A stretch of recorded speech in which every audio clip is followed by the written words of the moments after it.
নমস্কাৰ বন্ধুসকল, মই আজি উপস্থিত হৈছিলোঁ আমাৰ আটাইৰে মৰমৰ শ্ৰদ্ধাৰ কুলধৰ কুমাৰ ছাৰৰ ঘৰত। তেখেত আমাৰ সকলোৱে জনপ্ৰিয় এজন ব্যক্তি, এজন প্ৰাক্তন শিক্ষক, বৰ বিহুৱা। তেখেতে বৰ বিহুৱানো কাক কয় ছাৰৰ ওচৰত প্ৰথমে জানিব বিচাৰিম। ছাৰ নমস্কাৰ, আপোনাক জনাইছোঁ। নমস্কাৰ। হয় ছাৰ, আপুনি আমাৰ প্ৰথমতেই আপোনাক আমি সকলোৱে জানো যে আপুনি শিক্ষক, আমাৰ মামৰা হাইস্কুলৰ পৰা শিক্ষকতা কৰি আপুনি অৱসৰ গ্ৰহণ কৰিছিল।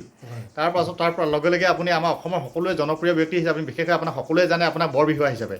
আপুনি আমাৰ প্ৰথমেই ক'ব লাগে যে বৰ বিহুৱানো কাক কয়, আপুনি অলপ আমাৰ দৰ্শকসকলক বুজাই দিয়কচোন, যিসকলে আমি বুজি নাপাওঁ ছাৰ। হ'ব, এজন বৰ বিহুৱা হ'বলৈ হ'লে হয়, বিহুৰ যিখিনি মানে হুঁচৰি, হয়, পদ এইবিলাক ভালকৈ জানিব লাগিব। হয়, আৰু জাত মাত এইখিনি জানিব লাগিব। হয়, আৰু বিহুৰ লগত সংগতি ৰাখি যিখিনি আমাৰ ঢোল, পেঁপা, গগনা, তাল আৰু টকা এইবিলাকৰ সম্যক জ্ঞান থাকিব লাগিব। এই গোটেইখিনি থাকিলে এজন বৰ বিহুৱা বুলি পৰিণত হ'ব পাৰে। হয়। ছাৰৰ লগত আজি আমি আচলতে বাৰ্তালাপ কৰিম। ছাৰক আমি দীৰ্ঘদিন পাইছোঁ, ছাৰে আমাৰ সকলো অনুষ্ঠান প্ৰতিষ্ঠানত জড়িত, খুব ভাল লাগে। আমি ছাত্ৰ সন্থাত থাকিব দিনৰ পৰা। ছাৰৰ এতিয়া আমি অলপমান ছাৰ শৈশৱৰ কথা পাতিম, বিহুগীত শুনিম। ছাৰ প্ৰথমেই আপুনি যিহেতু আমাৰ সকলোৱে বৰ বিহুৱান বুলি আপোনাক জানে, আপুনি এটা আমাৰ গীতেৰে গাব লাগে, কাৰণ আপুনি কৈছেই প্ৰথমতে যে বিহু হৈছে প্ৰকৃতিৰ লগত সম্পৰ্ক আৰু খেতিৰ লগতো সম্পৰ্ক। ছাৰ প্ৰথমে প্ৰকৃতিৰ লগত সম্পৰ্ক এটা বিহু গানেৰে আৰম্ভ কৰোঁ। হ'ব, আমাৰ বিহুটো প্ৰকৃতিৰ লগত সম্পৰ্ক আছে, প্ৰকৃতিৰ ওপৰতে নিৰ্ভৰ কৰি চলে। সেইকাৰণে প্ৰকৃতিমূলক বিহুটো মই আৰম্ভ কৰিছোঁ এটি যোজনাই। হয়,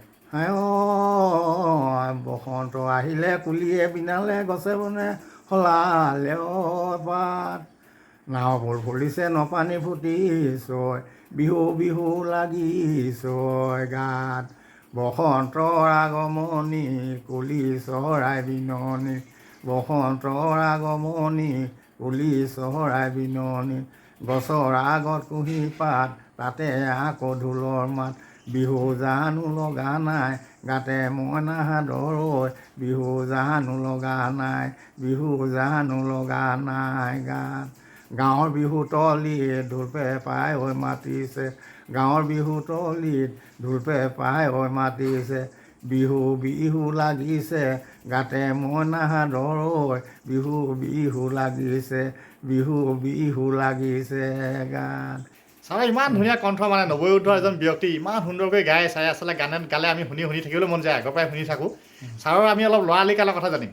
ছাৰ আপুনি অলপ শৈশৱৰ কথা অলপ কওকচোন ছাৰ। আপোনালোকৰ দিনতো বিদ্যালয় যোৱাৰ কথা অলপ দেৰিকৈ যায়, হয়, আপুনি অলপ কওক ছাৰ। এই আমাৰ শৈশৱকালটো বৰ দুখজনক। আমাৰ গাঁৱলীয়া বোকা ৰাস্তা, গাঁৱৰ মাজত থকা, আমি স্কুললৈ যেতিয়া যাওঁ তেতিয়া বহু কষ্ট যাব লাগে, আলি পদূলি নাই, বোকা ফালি যাব লাগে। আৰু তেতিয়া ৰাতিপুৱা স্কুল হয়, ৰাতিপুৱা স্কুলত আমি কি কৰি যাব লাগে, নিয়ৰ ফালি ফালি যাব লাগে। আমাৰ স্কুল LP স্কুল যাওঁতে ৰাতিপুৱা স্কুলত যেতিয়া স্কুল বহে তেতিয়া আমি বৰ কষ্টত মানে ধানৰ মাজেদি নিয়ৰ ফালি ফালি যাওঁতে আমাৰ বহু কষ্ট হৈছিল। আৰু তেতিয়া আমাৰ ভৰিত জোতা চেণ্ডেল একোৱেই নাছিল। যিহেতু আমাৰ চেণ্ডেল পিন্ধিবলৈ তেতিয়া জেগাই নাই, যিহেতু আলি পদূলি নাই, কোনেই ওলাই বোকাতেই খোজকাঢ়িব লাগে। গতিকে তেনেধৰণৰ কষ্ট হৈছিল। তাৰপিছত আমি LP স্কুলত পঢ়াৰ পিছতো MV স্কুলত পঢ়িলোঁ 3 বছৰ দিন, তাতো আমাৰ চেণ্ডেল তেণ্ডেল নাই। তাৰপিছত MV স্কুলত সেই সময়ত আকৌ আমাৰ ইংৰাজী বিষয়টো নাছিলে। ইংৰাজী বিষয় নোহোৱা হ'লে আকৌ পুনৰ মানে MV স্কুলত 2 বছৰ পঢ়িব লগা হ'ল। MV স্কুলত 2 বছৰ পঢ়ি MV পাছ কৰি, তেতিয়া MV পৰীক্ষা আমাৰ ইয়াত নহয়, সোণাৰীত চেণ্টাৰতে হয়। তাত পাছ কৰি আমি আকৌ বহু কষ্টৰে দিচাংপানী স্কুলত নাম লগালোগৈ। 6 মাইল ৰাস্তা যাব লাগে, বোকা পানী খোজকাঢ়ি। তেতিয়াও মানে আমাৰ ভৰিত চেণ্ডেল আদি নাই, আমি বৰ কষ্টৰে অহা যোৱা কৰোঁ। ছাৰে যে কৈছিলে মাজতে মাহেকীয়া ফিজ দিব লাগে, আৰু আপুনি দিচাংপানী হাইস্কুলত এডমিশ্যন ল'বলৈ যাওঁতে আপোনাৰ মানে মায়ে খুব জোৰ দিছে আপোনাক, পইচা নাই, ছাগলী 2জনী বিকি পিনে আপোনাক এডমিশ্যন লগাইছিলে। এই কথাটো আপোনাৰ মানে খুব মানুহৰ মন চুই যায়, নহয় জানো? মাকৰ খুব ইচ্ছা আছে পঢ়িব লাগে, আৰ্থিকতো ডাঙৰ কথা নহয়, নহয় জানো? লাগিলে ছাগলীকে বিকি দিওঁ আৰু বস্তুৱে বিকিম, কিন্তু ল'ৰা পঢ়িব লাগিব, ভাল মানুহ হ'ব লাগিব। আমাৰ দেউতাৰ সিমান ইচ্ছা নাছিলে। দেউতাৰ ইচ্ছা নোহোৱা সেইটোকে ক'লে, হাইস্কুল ওচৰত নাই, যেতিয়া তহঁতি পঢ়িব নালাগে। দেউতাই মানে বহু কষ্ট দেখি মাটি বাৰী কম হোৱাটোকে এই সুদূৰ মানে আমাৰ কাকৰ পথাৰৰ ওপৰে মাইঠেং বুলি জেগাত আমাৰ কি হ'ল, নপাংশ লৈ গুচি গ'ল। তেতিয়া আমি অকলীয়া কৰিলোঁ, উপায় নাই, এতিয়া উপাৰ্জনৰ পথ নাই। সেইকাৰণে মায়ে ক'লে তহঁতি যেন তেনে পঢ়, ছাগলী 2জনীকে বিকি দিছোঁ, পইচা চইচা দি নাম লগাই ল'লোগৈ। তাৰপিছত মানে কি হ'ব, উপায় নাই, ফিজ পাতি দিব লাগে। মাহেকীয়া ফিজ তেতিয়া 7, 8ত 3 টকাকৈ দিব লাগে, 9, 10ত 4 টকাকৈ দিব লাগে। সময়ত দিবই লাগিব, নহ'লে ফাইন ভৰিব লাগে। এইফালে ঘৰতো ইনকাম নাই ছাৰ, ঘৰত ইনকম নাই, সেইকাৰণে ওচৰ চুবুৰীয়াৰ পৰা দেউতাও পঢ়াবলৈ মন নাই। হয়, তাৰপৰা ছাৰে কি বুদ্ধি ভাঙিলে কৈ দিয়ক, আপুনি যে কিমান আপোনাৰ ইচ্ছা আছে। তাৰপিছতে কি হ'ল, ওচৰ চুবুৰীয়াৰ পৰা ধান এমোন কিনো, ধান এমোনত 25 কেজি ওলায়, ওচৰৰ মিলত কুটাওঁগৈ বৰ কষ্টৰে, কুটাই মেলি সেই চাউলখিনি লৈ মানে আমি সোণাৰী বজাৰলৈ যাওঁ। দেওবাৰ দিনা যায় নহয় জানো, সপ্তাহত এদিন। প্ৰতি দেওবাৰে মানে আমি ইয়াৰ পৰা 15 কিলোমিটাৰ বাট কৰি যায় খোজকাঢ়ি, মানে কাণত দুইফালে দুৰ্বোলা বান্ধি পিনে কান্ধত বিয়া বান্ধি লৈ যায় লৈ যাম। আৰু তাত তেতিয়া আমাৰ চাউল টকাত 2 কেজিকৈ দিব লাগে। হয়, ভাল বজাৰ হ'লে 2 কেজি হ'লে ভাল হয়, কেতিয়াবা 3 কেজিও দিব লগা হয়, আৰু বিকি নহ'লে ঘূৰাইটো আনিব লগা হয়, তেতিয়া আমাৰ লোকচান হয়। এনেধৰণৰ কষ্ট কৰি যি পইচা লাভ হয় হয় ঘৰৰ কাৰণেও, আকৌ আপুনি সেইটো সময়তে হাইস্কুলত পঢ়ি থাকোঁতে ঘৰৰ কাৰণে আনিব লাগে হয় বয় বস্তুখন, হয়, আকৌ ফিজো দিব লাগে, আৰু কিতাপতো কিনিব লাগে। ইমান কষ্ট কৰি ছাৰ সিহঁতি পঢ়িছিলে নহয় জানো। হয়, আৰু আজি দৰে 15 কিলোমিটাৰ কোনোবা খোজকাঢ়ি যোৱাটো অসম্ভৱ কথা। অসম্ভৱ। আৰু ছাৰে আকৌ আজি এটা গান এটা শুনিম, তাৰপিছত আকৌ ছাৰৰ লগত কথা পাতিম। ছাৰ এইবাৰ আপুনি কৈছে যে বিহু আৰু খেতি এইটো সম্পৰ্ক আছে, ছাৰ বিহু আৰু খেতিৰ বিষয়ে এটা গান গাই শুনাওকচোন ছাৰ। এতিয়া খেতিৰ লগত আমাৰ বিহুটোতো সম্পৰ্ক আছেই, সেইকাৰণে খেতিৰ লগত সম্পৰ্ক থকা আমাৰ বিহু এটা মনত পেলাইছোঁ।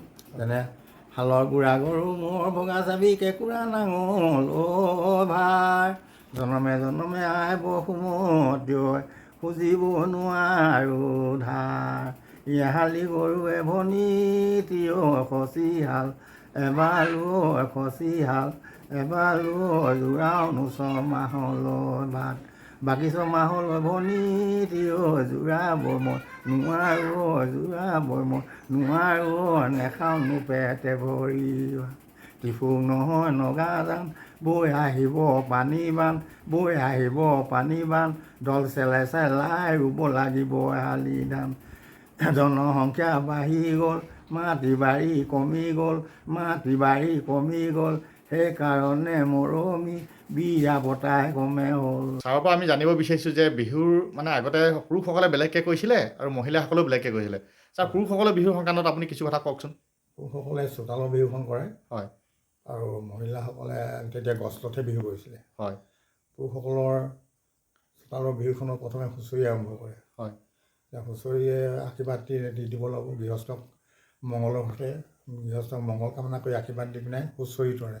হয়, হুঁচৰিবিলাকত তেতিয়াও মানে এনেকৈ ধৰণে গাইছিলে, লাহে লাহে লাহে লাহে নাও বিহু কোনে ঢালে আহে নাও, তাৰপৰা এচামক লাহে লাহে লাহে লাহে নাও বিহু চাৰি ঢালে আহে নাও, পূবে পশ্চিমে উত্তৰে দক্ষিণে বিহু কোনে ঢালে আহে নাও, বাকীসকলে গাব লাহে লাহে লাহে লাহে নাও বিহু চাৰি ঢালে আহে নাও, এনেকৈ হুঁচৰি আৰম্ভ কৰে।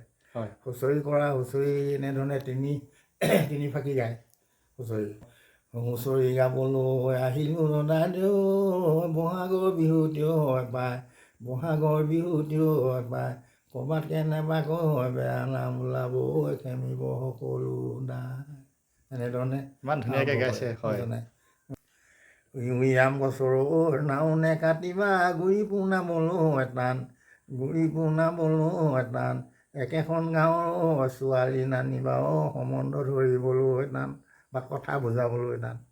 তেনেধৰণৰ সম্বন্ধ ধৰাত বহুত লেটিকে যিদিনা দদাহাল প্ৰতিদিনা হয়, সেই সময়ত মানে সেইদৰে উপদেশমূলক গাইছিল। মন্দাৰে গছতে পাণ বা পাণ পাৰিবলৈ টান, পাণ পাৰিবলৈ টান, একে বংশতে ছোৱালী নানিবা সন্তান পাবলৈ টান। আমাৰ সেই যোজনাৰ পিছতে আমাৰ বিহুনাম আহে। বিহুনামে ঢেৰ কথা কয়। আমাৰ যেনে বুৰঞ্জী ক'ব বিহুনামে। আমাৰ এতিয়া মাতবোৰ ওলাইছে দেখি ইমান টান পাইছোঁ, তথাপি গাওঁ বুৰঞ্জী কেনেকৈ কয়। কেনেকৈ ধৰিলে তোকে মনিৰাম, বাকীখিনি ক'ব হয় হয়, কেনেকৈ ধৰিলে তোক হয় হয়, ইফালে জোৰ এহাত সিফালৈ গোলাঘাট, চিঠি লিখি ধৰিলে তোকে চিপ চিপকলি কেম্তাই বাখৰ কলি ৰংপুৰ জিলালৈ চাই, ভাতি গমনৈ মণিৰাম দেৱা নৈ তেলে পাই পিছলি, সৰু ফুল সৰু সৰু বেঙেনা পাত, ডাঙৰ ফুল ডাঙৰ ডাঙৰ বেঙেনা পাত, ৰঙামাটি গাঁৱৰে সৰুজনী নাচনী ৰিহা নাইকিয়া গাত, লটক ঐ এমনীয়া ভকত ঐ ঢলং পলং লাগিছে গাত। আকৌ বেটি নিচিপ এখন নাচিপ চিতৰ কথা নকলি কপা সূতা মুকলি ঠেহ লাগি নেখালি ভাত এপুৱা সেন্দুৰে যোন ফুট মাৰিলি মুগাই হামেৰালি গাত লংগুটি লং লাই কচু শাকত পানী নাই আদৈ ভাদৈ চেপা দৈ কেওমনি সলাই অহা গৈ লং লীলাৱতী চম চম্পাৱতী পাণৱতী হোলা মাটি মাগুৰি ধান জেতু কি চিৰা সান্দহ খুন্দিলে নাই পেটু কি পিঠা পনা খুন্দিলে ৰং দৈ মাকে কালিয়ে খুন্দিলে আহোঁতে আহিলোঁ খাই তিল দিয়া তেল দিয়া বিহু গ'লে পাবলৈ নাই। ছাৰে কৈছে যে আমাৰ হুঁচৰি যোৱা এই অঞ্চলত বৃহৎ হুঁচৰি যোৱা ছাৰে পদ্ধতি আছিল আৰু এই হুঁচৰি যোৱা এবাৰ গুৱাহাটীলৈ যাওঁতেহে গম পাইছে যে আমাৰ হুঁচৰিৰ লগত তাত মানে কি ভাল চেম্পিয়ন হোৱাৰ পাছতেও মানে নাচনি নথকাৰ কাৰণে নিদিলে নহয় মহিলা নাচনি আমাৰ ইয়াত তেতিয়া হুঁচৰিত নাচনি নাছিলে। ছাৰ সেই সংক্ৰান্তত কিছু কথা কৈ দিয়কচোন। আমি 80 চনত মানে গুৱাহাটীলৈ নিমন্ত্ৰণ পাই গৈছিলোঁ। তেতিয়া আমাৰ উজনি অসমতো বিহু যোৱাত মানে আমাৰ হেৰি নাই নাচনি নাই নাচনি নোহোৱা দেখি তাত তেওঁলোকে মানে আমাৰ বিহু যোৱা খুব ভাল পাইছিল কিন্তু নাচনি নোহোৱাৰ কাৰণে তেওঁলোকে আমাক কৰে যে আপোনালোকে পুৰস্কাৰৰ পৰা বঞ্চিত হ'বলগীয়া হ'ব এনেধৰণে ভাল নাপাইছিল। সেই হেতুকে আমি তাৰপিছত বহু দিনৰ পিছত আমি নাচনি যোগাৰ কৰি ল'লোঁ আৰু তেতিয়া আমাৰ ৰাইজে ডেকা ল'ৰাৰ লগত জীয়ৰী ছোৱালী পঠাবলৈও টান পায় প্ৰথম অৱস্থাত টান পাবই টান পায় আমাৰ নোহোৱা নবজা হৈছে আৰু প্ৰথমতে সেইকাৰণে পাছত আমাৰ লগত এজনে আছিলে তেওঁ নিজৰ ছোৱালীকেইজনকে লগত লৈ ল'লে ৰাধিকা কোঁৱৰ বুলি কয় ছোৱালীকেইজনী ডাঙৰ হোৱাত সেইকেইজনকে বুজাই পাই ল'লে সেইকেইজনীৰ লগতে আৰু কেইজনমান ছোৱালী লগ লৈ আমি 85 চনত পুনৰ আমন্ত্ৰণ পাইছিলোঁ বঙাইগাঁৱলৈ বঙাইগাঁৱত গ'লোঁ 85 চনত তাত মানে গৰু বিহুৰ দিনাই আমি গধূলি আমি গৰু চৰাই নুধলোঁ আৰু উৰুকাৰ দিনাই গুচি গ'লোঁ গৰু বিহুৰ দিনাই আমি তাত বিহু কৰিছোঁ বঙাইগাঁৱত। তাৰপিছত বহুত ভাল পাইছিলে হয় কুকুৰা জাললৈ মাতিলে ভাল পোৱা দেখি কুকুৰা জাললৈ আমি দ্বিতীয় দিনা ৰাওনা হ'লোঁ।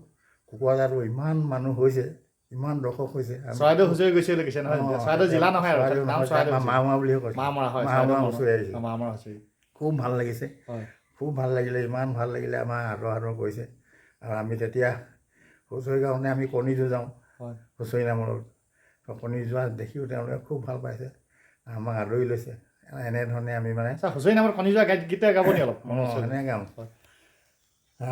কণী যাবলৈ আমি দুমাহী দিনাখন চুঙাতে উঠি মই গৰু ধুৱাবলৈ যাওঁ গৰু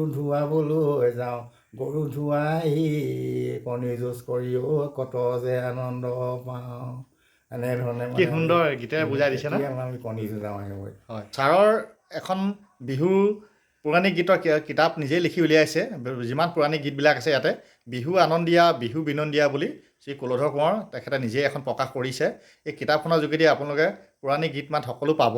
আশা ৰাখিছোঁ আমাৰ বিহুপ্ৰেমী ৰাইজে বিহু গীত মাতৰ সংৰক্ষণ কৰাৰ চিন্তা কৰা ব্যক্তিয়ে অসমীয়া প্ৰেমী ৰাইজে আমাৰ এই কিতাপখন খুব সুন্দৰকৈ ল'বৰ কাৰণে এখন পৌৰাণিক বিহু গীত আজিৰ গীতৰ লগত আগৰ গীতবিলাক যথেষ্ট পাৰ্থক্য আছে। এই কিতাপখনৰ যোগেদি আমি বহু কথা জানিম। ছাৰে যি এই কিতাপখন লিখাওঁতে যথেষ্ট কষ্ট কৰিবলগীয়া হৈছে আমি আজি ছাৰক ধন্যবাদ জ্ঞাপন কৰিছোঁ। এই কিতাপখনৰ যোগেদি আমাৰ পৌৰাণিক বিহু গীত মাত সংৰক্ষণ কৰি ৰাখিছে।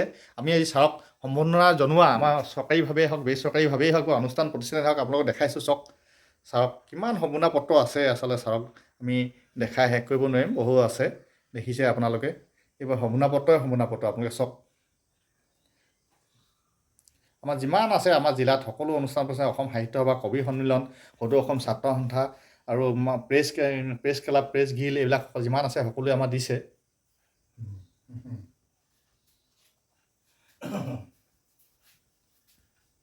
দেখিছে তেখেতে যথেষ্ট সৃষ্টিৰে যি বস্তু আমাৰ ৰাখিছে দেখিছে আপোনালোকে এইবিলাক ছাৰক আমি খুব ভাল লাগিলে এইবিলাক সংৰক্ষণ কৰাৰ কাৰণে আমাৰ গীত মাতবিলাক ছাৰে সদায় ভালে কুশলে থাকক তাৰে কামনা কৰিছোঁ। ছাৰে খুব সুন্দৰ গীত গাইছে আৰু ছাৰে এখন জীৱনীমূলক আৰু ইয়াতে বিহু সংক্ৰান্তত গোটেই কিতাপ লিখিছে। এই কিতাপখন আমাৰ অসমৰ ৰাইজে পঢ়িলে যথেষ্ট কথা জানিব। ছাৰক মই কিতাপখন দেখাইছোঁ ছাৰৰ জীৱনীমূলকৰ লগতে আমাৰ এইখন কিতাপ এখন ছাৰে লিখিছে। এই কিতাপখন আপোনালোকে পঢ়িব জীৱনৰ কথা লিখা আছে কুলধৰ কোঁৱৰ। ছাৰ ইয়াত গীত মাতৰ সংক্ৰান্তত ছাৰৰ জীৱনৰ ওপৰত সকলো লিখা আছে। আপোনালোকে যিসকলে বিচাৰে আমাৰ ছাৰৰ লগত যোগাযোগ কৰিলে পাব। যোগাযোগ নম্বৰটো আমি দিম ছাৰক। সেইকাৰণে এইখন কিতাপ পঢ়ি লৈছোঁ। ছাৰক আমি নৱোদিত এজন ব্যক্তি তেখেতক আমি সকলোৱে ভগৱানৰ ওচৰত আমি ভগৱানৰ ওচৰত প্ৰাৰ্থনা জনাইছোঁ ছাৰে সদায় দীৰ্ঘায়ু হৈ থাকক, সদায় আমাৰ সমাজৰ কাৰণে গীতমান ৰচি থাকক, সদায় ভাল চিন্তা কৰক, সকলো ৰাইজে আশীৰ্বাদ কৰক, ছাৰে যাতে আমাৰ অসমীয়া জাতিটোৰ কাৰণে সদায় গীত মাতেৰে সদায় চহী কৰি ৰাখে, তাৰ বাবে সদৌ শেষত আমি সকলোৱে ছাৰক ধন্যবাদ জ্ঞাপন কৰিছোঁ। ছাৰ নমস্কাৰ। নমস্কাৰ নমস্কাৰ।